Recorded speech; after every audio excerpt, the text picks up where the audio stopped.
हर हर महादेव। शिव पुराण श्री वायव्य संहिता पूर्वार्ध के इस एपिसोड में आपका स्वागत है। श्री वायव्य संहिता पूर्वार्ध के इस एपिसोड में आप प्रथम अध्याय से लेकर 11वें अध्याय तक श्रवण करेंगे। तो चलिए शुरुआत करते हैं प्रथम अध्याय से। प्रथम अध्याय पुराणों और विद्यावतार का वर्णन। व्यास जी कहते हैं, जो जगत की सृष्टि, पालन और संहार करने वाले हैं, उन भगवान शंकर को मैं प्रणाम करता हूँ, जिनकी शक्ति अद्वितीय है, जो संसार की हर वस्तु में विद्यमान है अर्थात सर्वव्यापक है। उन विश्वकर्ता अविनाशी भगवान शिव की मैं शरण में हूँ। जब गंगा, यमुना और सरस्वती के संगम स्थल प्रयाग में नैमिषारण्य में ऋषिगणों ने यज्ञ का अनुष्ठान किया, तब व्यास मुनि के पुत्र सूत जी उसी स्थान पर गए थे। उन्हें वहां देखकर मुनि प्रसन्न हो गए। उन्हें यथा योग्य आसन पर बैठाकर उनका सत्कार और पूजन किया। ऋषिगण बोले, हे सर्वज्ञ सूत जी, आप महर्षि व्यास जी के शिष्य होने के कारण सब कथाओं और रहस्यों को जानते हैं। हम पर कृपा करके हमें भी दिव्य कथा सुनाइए। ऋषिगण की प्रार्थना सुनकर सूत जी ने मन ही मन भगवान शिव एवं देवी पार्वती का स्मरण किया। फिर बोले, हे ऋषिगण, अब मैं आपको पुराणों के प्रकट होने का वृतांत सुनाता हूँ। श्वेत कल्प में वायुदेव द्वारा कहे गए वचन ही न्यास से पूर्ण व शास्त्रों से शोभित होकर पुराण कहे जाते हैं। 4 वेद, 6 शास्त्र, मीमांसा, न्याय, धर्मशास्त्र एवं पुराण आदि 14 विद्याएं हैं। आयुर्वेद, धनुर्वेद, गंधर्व वेद और अर्थशास्त्र से मिलकर ये 18 हो जाती हैं। देवादिदेव भगवान शिव ही इन 18 विद्याओं के उत्पादक हैं। संसार के उत्पत्ति के समय सर्वप्रथम ब्रह्मा जी उत्पन्न हुए, जिन्हें ये 18 विद्याएं प्रदान की। उनकी रक्षा के लिए विष्णु को शक्ति प्रदान की। श्री विष्णु जी ब्रह्मा की रक्षा करने वाले मध्य पुत्र हैं। ब्रह्मा के 4 मुखों से 4 वेद उत्पन्न हुए। तत्पश्चात उनके 4 मुखों से शास्त्र उत्पन्न हुए। ब्रह्मा जी के मुख से उत्पन्न हुए इन शास्त्रों को पढ़ना अत्यंत कठिन है। इसलिए मनुष्य गणों को वेदों और शास्त्रों का ज्ञान प्रदान करने हेतु भगवान शिव की कृपा से द्वापर युग में श्री हरि विष्णु के रूप में व्यास जी अवतरित हुए। उन्होंने द्वैपायन नाम से द्वापर में जन्म लिया और वेद व्यास नाम से जग प्रसिद्ध हुए। उन्होंने सभी पुराणों की रचना की। संक्षेप में उन्होंने 4 लाख श्लोकों की रचना की। ब्रह्म, पद्म, विष्णु, शिव, भागवत, भविष्य, नारद, मार्कंडेय, अग्नि, ब्रह्मवैवर्त, लिंग, वराह, वामन, कूर्म, मत्स्य, गरुड़, ब्रह्मांड, स्कंद आदि कुल 18 पुराण हैं। शिव पुराण के धर्म तथा विधि के अनुसार पूजन एवं आराधना से सब मनुष्य तथा देवताओं को शिवलोक की प्राप्ति होती है।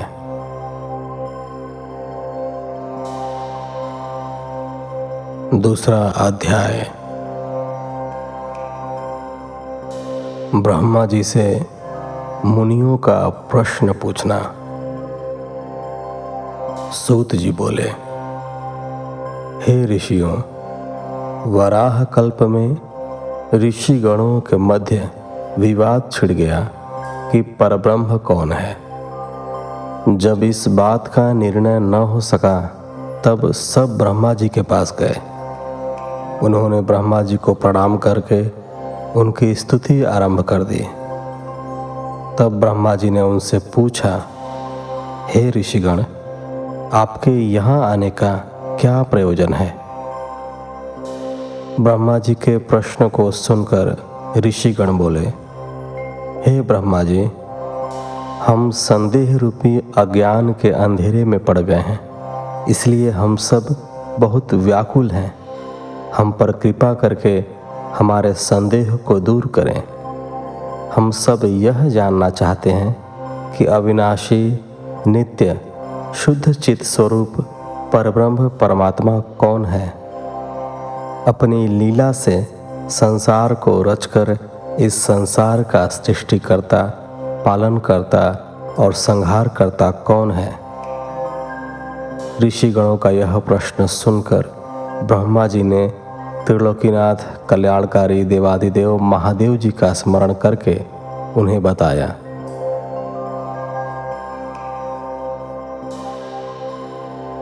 तीसरा अध्याय,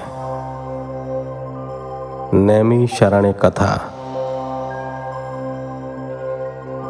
ब्रह्मा जी बोले, हे ऋषियों, जिसने ब्रह्मा, विष्णु और रुद्र सहित पूरे संसार को रचा है, जिनकी कृपा दृष्टि पाकर संसार के सभी प्राणी भय मुक्त हो जाते हैं, जो सब इंद्रियों के मूल हैं, जिनकी कृपा से मुझे प्रजापति पद प्राप्त हुआ है, जो सब पर शासन करने वाले हैं, जिनकी कृपा से सूर्य, चंद्र, अग्नि, बिजली सहित पूरा संसार प्रकाशित होता है, वे परम ब्रह्म और कोई नहीं, स्वयं शिव ही हैं। इनकी अनंत महिमा को कोई नहीं जान सकता। त्रिलोकीनाथ, कल्याणकारी भगवान शिव ही निपुण, उदार, गंभीर, माधुर्य, मकरंद से सभी प्राणियों के स्वामी और अद्भुत लीला करने वाले हैं। उन्होंने ही इस संसार को उत्पन्न किया है। प्रलय काल में ही वे सारे ब्रह्मांड को अपने अधीन कर अपने में विलीन कर लेते हैं। भगवान शिव का सच्चे मन से पूजन और आराधन करने वाले को प्रभु का दर्शन प्राप्त होता है। भगवान शिव के 3 रूप हैं, स्थूल, सूक्ष्म और सूक्ष्म से सूक्ष्म। स्थूल रूप को देवता, सूक्ष्म रूप को योगीजन और तीसरे अर्थात अत्यंत सूक्ष्म रूप को शिव जी के परम भक्त और शिव व्रत का उत्तम पालन करने वाले ही देख सकते हैं। धर्म का विशेष ज्ञान हो जाने पर अधर्म का नाश हो जाता है और फिर शिव जी की अचल भक्ति प्राप्त हो जाती है। भगवान शिव की कृपा से कर्म के बंधनों से मुक्ति मिल जाती है तथा मनुष्य शिव धर्म में प्रवृत्त हो जाता है। धर्म 2 प्रकार का होता है, गुरु अपेक्षित तथा गुरु अनपेक्षित।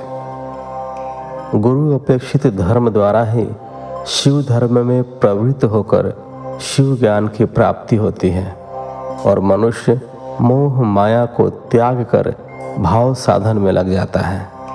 तत्पश्चात ज्ञान और ध्यान से युक्त होकर मनुष्य योग में प्रवृत्त हो जाता है। योग से भक्ति, भक्ति से शिव जी की कृपा और उनकी कृपा से संसार से मुक्ति मिल जाती है।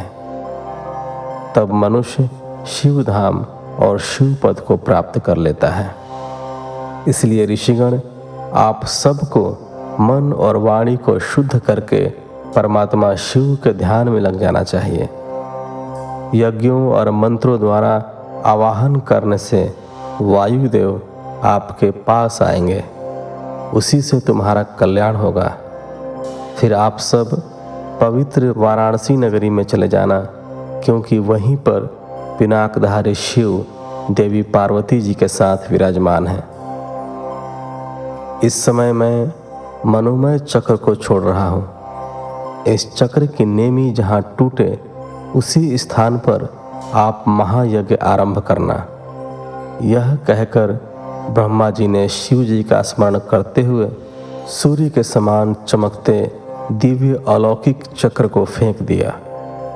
सब ऋषियों ने ब्रह्मा जी को प्रणाम कर चक्र के पीछे चलना आरंभ कर दिया।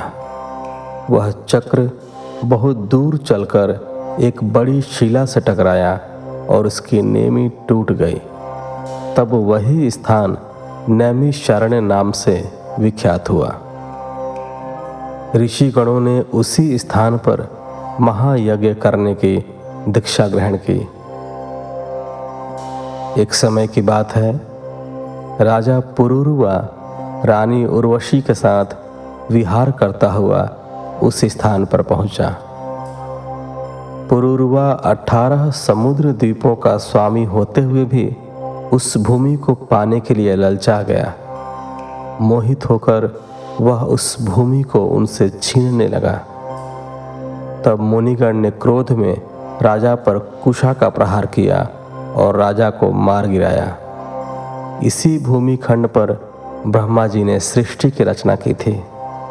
इस भूमि खंड को पाकर ऋषिगण बहुत प्रसन्न और आनंदित हुए।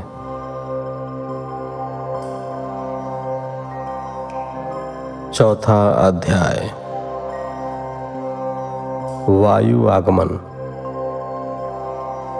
सूत जी बोले, ऋषिगण, उन भाग्यशाली ऋषियों ने नैमिषारण्य क्षेत्र में भगवान शिव को प्रसन्न करने के लिए 10,000 वर्ष तक यज्ञ किया।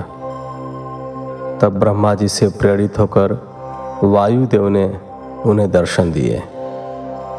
उन्हें अपने सामने पाकर ऋषिगण बहुत प्रसन्न हुए। ऋषिगण ने वायुदेव को उत्तम आसन देकर उनका बहुत आदर सत्कार किया। वायुदेव बोले, ऋषिगण, भगवान शिव की परम कृपा से आपका यज्ञ निर्बाध गति से चल रहा है। कोई राक्षस अथवा महादैत्य यज्ञ में विघ्न नहीं कर रहा है। फिर भी क्या आपको इस यज्ञ में कोई कष्ट हुआ है? आपने शास्त्र स्तोत्र से देवताओं और पितृ कर्मों से पितरों को पूजकर यज्ञ को विधि विधान से पूर्ण कर लिया है? तब वायुदेव के इन प्रश्नों का उत्तर देते हुए ऋषिगण बोले, हे वायुदेव, हमने अपने अज्ञान रूपी अंधकार को दूर करने के लिए ब्रह्मा जी की आराधना की थी। तब उन्होंने प्रसन्न होकर हमें इस महायज्ञ को करने के लिए कहा था। उन्होंने ही हमें ब्रह्मा, विष्णु, रुद्र एवं देवों के स्वामी परब्रह्म परमेश्वर कल्याणकारी भगवान शिव को प्रसन्न करने के लिए शिव मंत्र जपने की आज्ञा दी थी। आपके शुभ आगमन के विषय में भी ब्रह्मा जी ने बताया था। आपने यहाँ पधार कर हमारे महायज्ञ को पूर्ण कर दिया। आपके दर्शन पाकर हम सब का जीवन सफल हुआ और हम सब कृतार्थ हुए। पांचवा अध्याय, शिव तत्व वर्णन।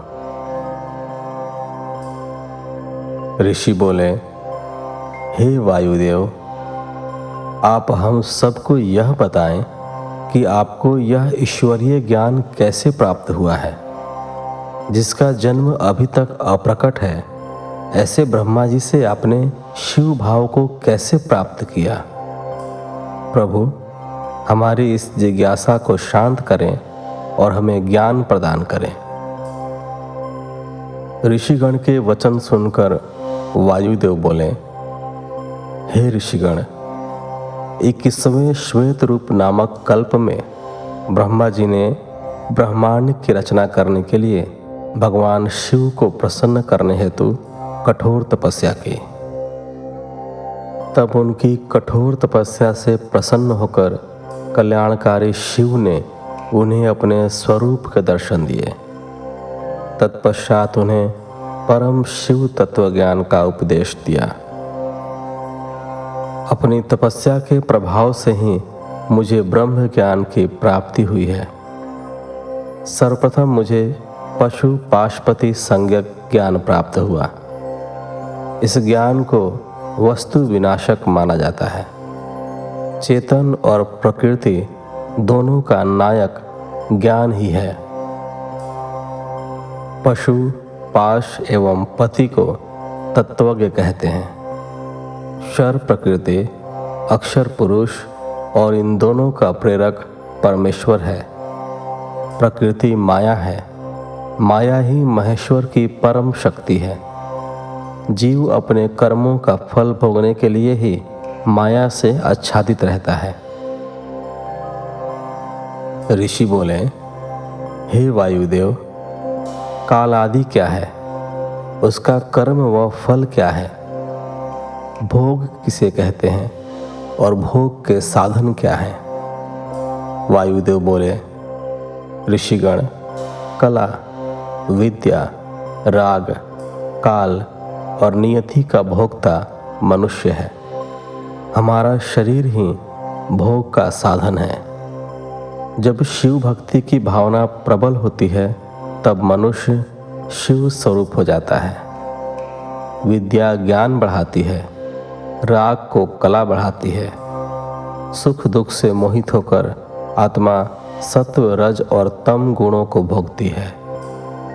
पंचभूत, पंच तन्मात्रा, पंच ज्ञानेंद्रिय, पंच कर्मेंद्रिय प्रधान बुद्धि, मन, अहंकार विकार युक्त है। श्रेष्ठ पुरुषों ने आत्मा को भिन्न माना है। मनुष्य अपने कर्मों का ही फल भोगता है।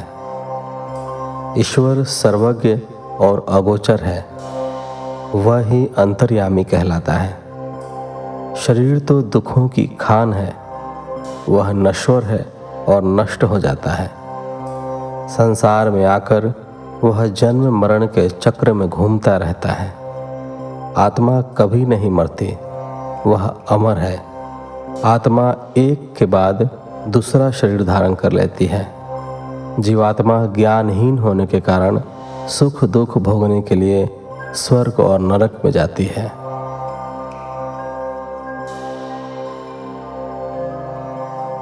छठवां अध्याय, शिव तत्व ज्ञान वर्णन। ऋषि बोले, हे वायुदेव, पशु और पाश के स्वामी कौन हैं? तब ऋषि गणों का प्रश्न सुनकर वायुदेव बोले, हे ऋषियों, पशु और पाश के निवारक परमेश्वर हैं। परमेश्वर सर्वव्यापक है। उसने ही संसार का निर्माण किया है। ईश्वर की प्रेरणा से ही जीव संसार में जन्म लेता है। परमात्मा ही सबका करता है। जिस प्रकार अंधे मनुष्य को कुछ दिखाई नहीं देता, उसी प्रकार मनुष्य भी परमेश्वर को नहीं देख पाता। पशु एवं पाश को जब ज्ञान प्राप्त होता है तो ब्रह्म ज्ञानियों को मुक्ति मिल जाती है। परमेश्वर महाज्ञानी और मायावी है। वह सारे संसार को अपने अधीन कर लेते हैं। वही संसार के सृष्टि, पालन और संहार करने वाले हैं। त्रिलोकीनाथ देवाधिदेव भगवान शिव ही परमेश्वर हैं। उन्होंने ही आकाश और पृथ्वी की रचना की है। उन्होंने ही सभी जीवों एवं देवताओं को रचा है। अतः वे ही पुराण पुरुष हैं। अपनी अपार अलौकिक शक्ति से उन्होंने पूरे त्रिलोक की रचना की और उसका पालन करते हैं तथा समय आने पर इसका विनाश भी स्वयं कर देते हैं। संसार रूपी वृक्ष के दो पत्ते हैं, जीवात्मा और परमात्मा। जीवात्मा अपने कर्म के फल को भोगती है और परमात्मा उसका लेखा जोखा रखते हैं। परमात्मा का प्रकाश एवं तेज चारों ओर फैला हुआ है।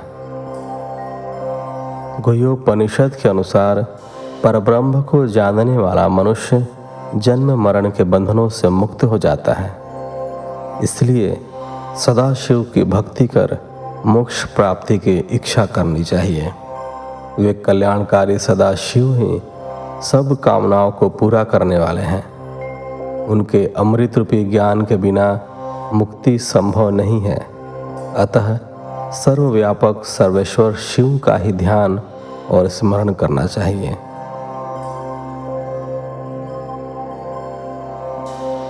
सातवां अध्याय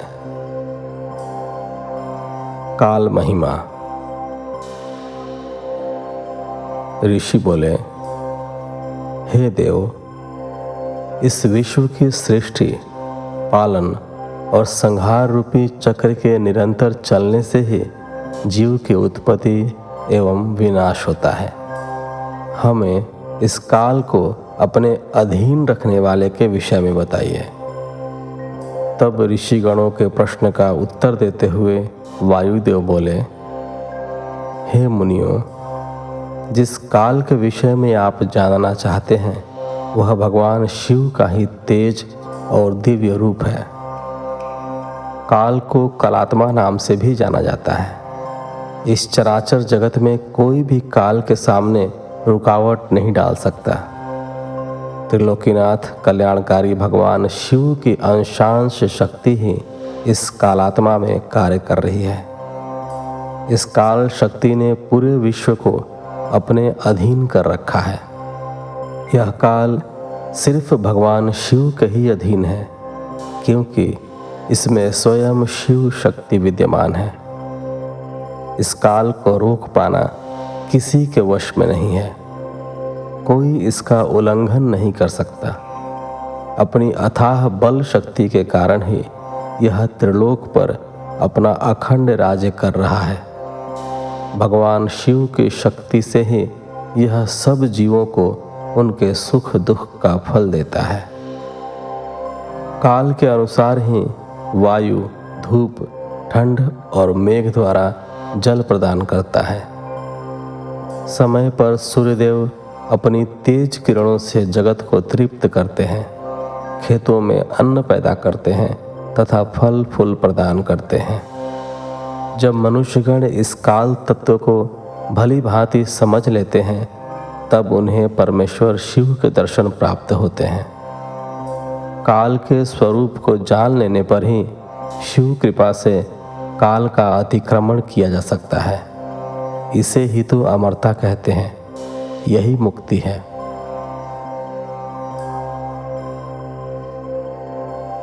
आठवां अध्याय त्रिदेवों की आयु। ऋषिगण बोले, हे वायुदेव, अब आप हम पर कृपा करके आयु का परिमाण और संख्या के बारे में बताइए। वायुदेव बोले, हे ऋषिगण, प्रलय काल आने तक की अवधि ही पूर्ण काल की अवधि है। 15 निमेष की काष्ठा होती है। 30 काष्ठाओं का एक मुहूर्त अर्थात दिन रात। 15 दिन रातों का एक पक्ष होता है। इस प्रकार महीने में 2 पक्ष, शुक्ल पक्ष और कृष्ण पक्ष होते हैं। पितरों के दिन और रात क्रमशः शुक्ल पक्ष और कृष्ण पक्ष होते हैं। 6 महीने का एक अयन होता है। 2 अयन पूरे होने पर 1 वर्ष पूरा हो जाता है। मनुष्यों का 1 वर्ष देवताओं के 1 दिन और रात के बराबर होता है। मनुष्यों की 1 अयन के दक्षिण होने पर दक्षिणायन अर्थात देवताओं की रात और उत्तर होने पर उत्तरायण अर्थात देवताओं का दिन होता है। इस प्रकार मनुष्यों के 308 वर्ष पूरे होने पर देवताओं का 1 वर्ष पूरा होता है। देवताओं के वर्षों से युगों की गणना होती है। सतयुग, त्रेता युग, द्वापर युग और कलयुग नामक 4 युग कहे गए हैं। इसमें सतयुग देवताओं के 4 सहस्त्र वर्षों का होता है, जिसमें 400 वर्ष संध्या तथा 400 वर्ष संध्यांश के होते हैं। त्रेता युग में 30,000 वर्ष, द्वापर में 2,000 वर्ष और कलयुग में 1,000 वर्ष होते हैं। चारों युगों के 1,000 वर्ष बीतने पर एक कल्प पूरा होता है। 71 चतुर्युगी का एक मनवंतर होता है। ब्रह्मा जी का एक दिन एक कल्प के बराबर होता है। 8,000 वर्षों का एक वर्ष और 8,000 वर्षों का एक युग होता है। हजारों वर्षों का एक सवन बनता है। ब्रह्मा जी की आयु 30,000 सवन का समय बीतने पर पूरी हो जाएगी। इस प्रकार ब्रह्मा जी की पूरी आयु श्री हरि विष्णु के एक दिन के बराबर है। श्री हरि विष्णु की आयु रुद्र के एक दिन के बराबर मानी गई है। रुद्र की आयु पूरी होने पर ही काल की गणना पूरी होती है। त्रिलोकीनाथ भगवान शिव की कृपा से ही 5,40,000 वर्षों की उनकी आयु में सृष्टि का आरंभ से अंत हो जाता है। परंतु भगवान शिव अविनाशी है, काल उनको अपने वश में नहीं कर सकता। ईश्वर का एक दिन सृष्टि की उत्पत्ति तथा रात उसका संहार होती है।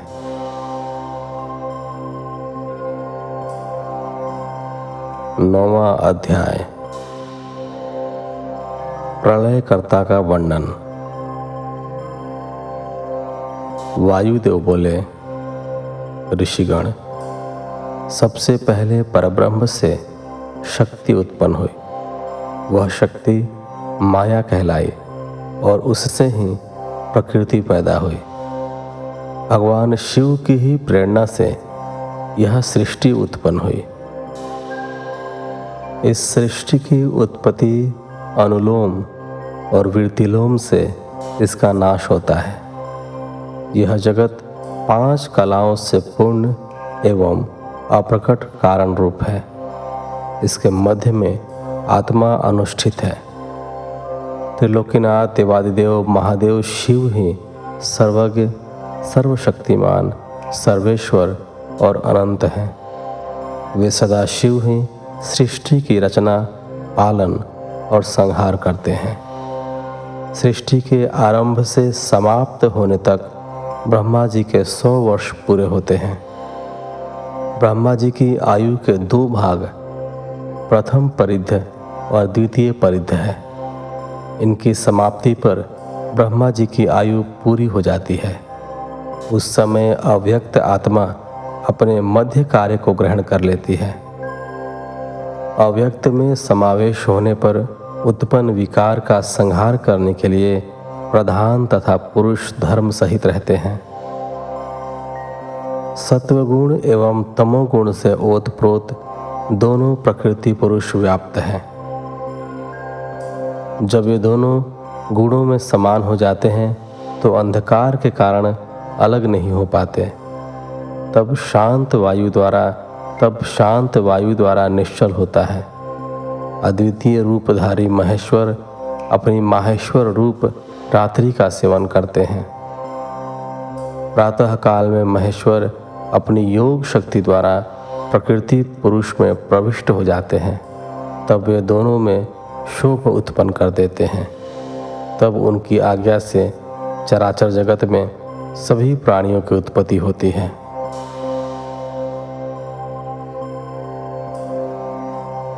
दसवां अध्याय, सृष्टि रचना वर्णन। सर्वप्रथम ईश्वर की प्रेरणा से पुरुष रूप में अधिष्ठित अव्यक्त बुद्धि व विकार उत्पन्न हुए। उसके पश्चात सर्वरूप रुद्र, विष्णु और ब्रह्मा नामक 3 देवताओं की उत्पत्ति हुई। इनका मुख्य कार्य सृष्टि का सृजन, पालन और संहार है। ये ईश्वर तत्व युक्त हैं। एक कल्प समाप्त होने पर जब दूसरा कल्प आरंभ हुआ, तब सर्वेश्वर शिव ने सबको सृष्टि के कार्य सौंपे। ये तीनों देवता एक दूसरे से पैदा होकर एक दूसरे को धारण करते हैं। ब्रह्मा, विष्णु और रुद्र एक दूसरे का अनुसरण एवं प्रशंसा करते हैं। प्रधान से प्रथम वृद्धि, ख्याति, बुद्धि एवं महत्व पैदा हुए। शोभ से 3 प्रकार के अहंकार उत्पन्न हुए। अहंकार से 5 महाभूत तन मात्रा इंद्रियां पैदा हुई। सत्वगुण से सात्विक तत्व की उत्पत्ति हुई। तमोगुण अहंकार 5 महाभूत पंच तन्मात्रा से उत्पन्न 11वां मन गुण से 2 प्रकार का होता है। प्राणियों में 2 प्रकार के गुण होते हैं। समस्त प्राणियों में आदिभूत होता है, उससे आकाश व आकाश से स्पर्श गुण की उत्पत्ति होती है। स्पर्श गुण से वायु, वायु से रूप गुण, रूप से तेज, तेज से रस गुण, रस से गंध गुण व गंध गुण से पृथ्वी की उत्पत्ति होती है। फिर इन 5 महाभूतों से सारा संसार निर्मित होता है। महदादिक से एक विशेष अंड की उत्पत्ति होती है। तब ब्रह्म उस अंड में वृद्धि पाकर ब्रह्मा नाम से क्षेत्रज्ञ हो जाता है। यही सर्वप्रथम शरीरधारी पुरुष है। ये तीनों गुणों को अपने अधीन रखते हैं। इन्हीं 3 गुणों के कारण वे अपने शरीर के 3 विभाग कर देते हैं।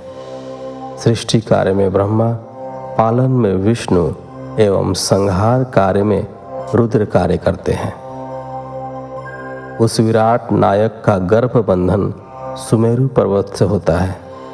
समुद्र का जल उसका गर्भाशय है और इस अंड में लोक निवास करते हैं। इन लोकों में सूर्य, चंद्र, नक्षत्र, वायु का निवास है। जल इस अंडे को ढक कर रखता है। जल से 10 गुना तेज, तेज से 10 गुना वायु, वायु से 10 गुना आकाश उस आदि भूत को ढक कर रखता है। फिर महतत्ववादी, महतत्ववादी को प्रकृति चारों ओर से ढके रहती है। इन 7 आवरणों में अंड रहता है। इस प्रकार ये 8 प्रकृतियां हैं। अव्यक्त द्वारा ही संपूर्ण संसार निर्मित हुआ है और उसी में विलय भी हो जाता है। काल के अधीन गुण भी सम और विषम होते हैं। गुणों की कमी अथवा विशेषता होने पर सृष्टि की रचना होती है और इनका समानत्व होने पर प्रलय हो जाता है। ब्रह्मा की यही योनि है और यह अंड ही ब्रह्मा का निश्चयात्मक क्षेत्र है। प्रकृति सर्वगामिनी है, जिसमें सहस्त्र अंड रहते हैं। उन अंडों में चतुर्मुख विष्णु, ब्रह्मा एवं रुद्र को प्रकृति रचती है। ये तीनों शिव जी की समीपता पाकर स्थिर रहते हैं। व्यक्त से अव्यक्त, अव्यक्त से अंड और अंड से ब्रह्मा उत्पन्न होकर संपूर्ण लोक की रचना करते हैं। सृष्टि की रचना और प्रलय काल में उसका नाश तो परमेश्वर की लीला है।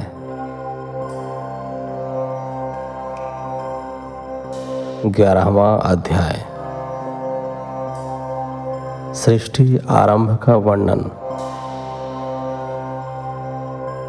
ऋषिगण बोले, हे वायुदेव, अब आप हम पर कृपा करके हमें मनमंत्र, कल्प व प्रतिसर्ग के बारे में बताइए। ऋषिगणों की प्रार्थना सुनकर वायुदेव बोले, सर्वप्रथम ब्रह्मा उत्पन्न होते हैं और उनके एक दिन में 14 मनवंतर पूरे हो जाते हैं। मनवंतर असंख्य हैं। इस समय वाराह कल्प है, जिसमें 14 मनवंतर हैं। इनमें 7 को स्वयंभू और 7 को सावर्णिक नाम से जाना जाता है। प्रथम कल्प की समाप्ति पर बहुत प्रलयकारी भयंकर हवा चली जिसने वृक्षों को उनके स्थानों से उखाड़ फेंका। उस समय तीनों देवताओं के बीच में अग्नि देवता प्रकट हुए। उन्होंने अग्नि से सब कुछ जला दिया। तत्पश्चात जले हुए पृथ्वी के भाग को वर्षा के जल में डुबो दिया।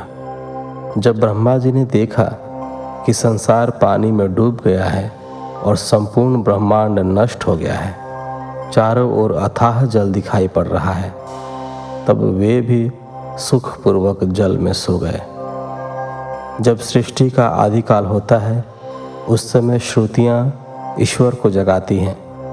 तब योग निद्रा में सोते हुए त्रिदिशाधिपति ब्रह्मा रूप परमेश्वर शिव की सब देवता हाथ जोड़कर स्तुति करते हुए उनसे जागने की प्रार्थना करते हैं। उस समय सबकी प्रार्थना और स्तुति से जागकर परमेश्वर ने योग निद्रा का त्याग किया और जल शैया पर बैठकर चारों ओर देखने लगे। जब उन्हें पृथ्वी के जल में डूबने के बारे में ज्ञात हुआ, तब उन्होंने वाराह रूप का स्मरण किया।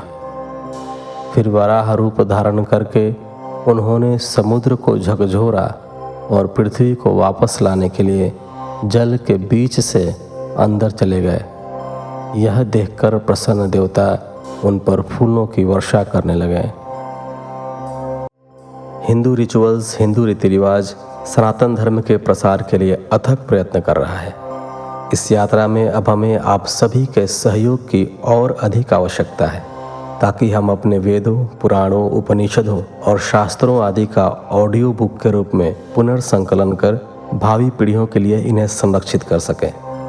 तो आइए इस बृहत् कार्य को साकार करने हेतु हम सभी साथ मिलकर इस जिम्मेदारी का वहन करते हैं। इस शुभ कार्य हेतु आपसे न्यूनतम अंशदान मात्र 1 रुपये प्रति व्यक्ति की अपेक्षा है। आप अपने सामर्थ्य अनुसार कोई भी राशि डिस्क्रिप्शन बॉक्स में दिए गए पेमेंट आईडी के द्वारा हम तक पहुंचा सकते हैं। इस प्रकार 11वें अध्याय के साथ इस एपिसोड को यहीं विराम देते हैं। मिलते हैं आपसे अगले एपिसोड में। तब तक के लिए धन्यवाद। हर हर महादेव।